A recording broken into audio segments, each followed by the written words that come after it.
Bismillahirrahmanirrahim. Assalamualaikum warahmatullahi wabarakatuh. Saya Panji Wijaya dari kelas 20 MNJ K3. Di sini saya ingin menjelaskan tentang bab akhlak. Langsung saja, menurut istilah, kata akhlak berasal dari bahasa Arab yaitu al-khulq yang berarti tabiat, tingkah laku, kebiasaan atau kelakuan. Menurut istilah ini, akhlak ialah sifat yang tertanam di dalam diri seorang manusia yang bisa mengeluarkan sesuatu dengan senang dan mudah tanpa adanya pemikiran dan paksaan. Kata akhlak di sini diartikan sebagai suatu tingkah laku, tetapi tingkah laku tersebut harus dilakukan secara berulang. Tidak cukup hanya sekali melakukan perbuatan baik atau hanya sewaktu-waktu saja.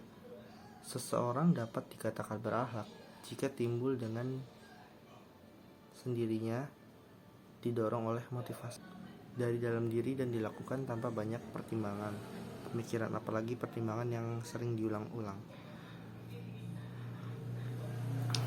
sehingga terkesan sebagai keterpaksaan untuk dibuat-buat.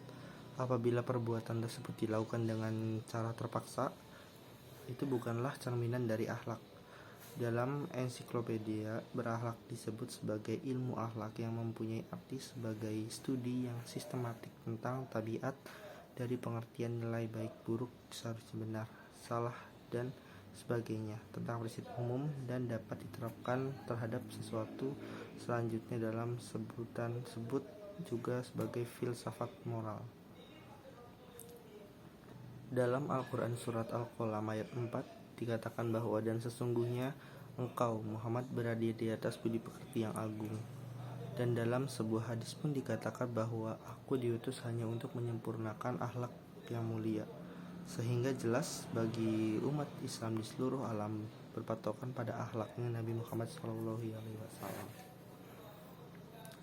Akhlak yang terpuji yang ada dalam diri Rasulullah patut kita jadikan contoh dan suri tauladan yang baik. Ada dua sumber yang harus dijadikan sebagai pegangan hidup, yaitu Al-Quran dan As-Sunnah, dan keduanya pun dijadikan sumber akhlak Islamiyah.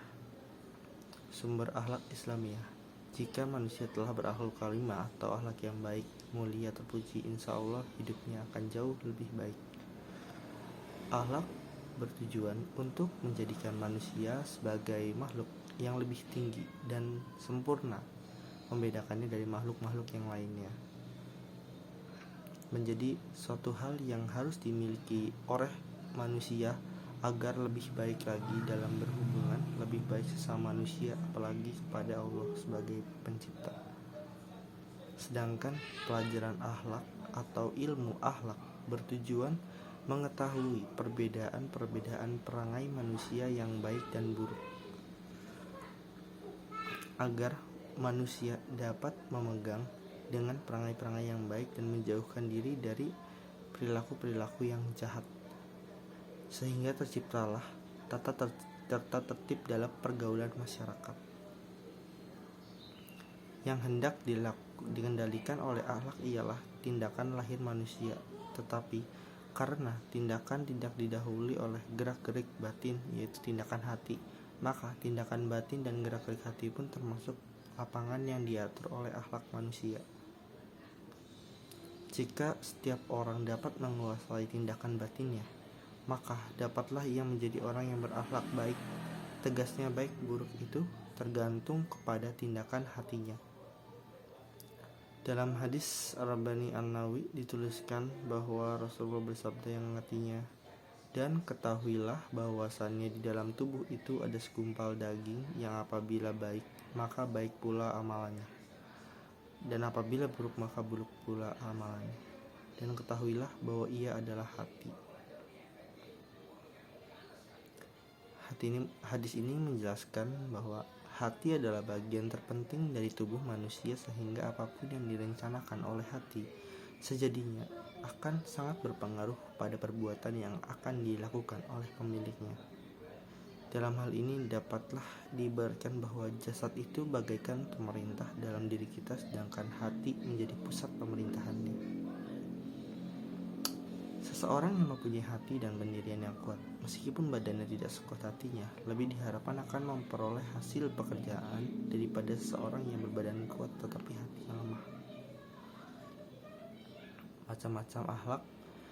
Yang satu itu ada akhlak terpuji atau akhlakul mahmudah, yang perbuatan baik terhadap Allah, sesama manusia, dan makhluk-makhluk yang lainnya.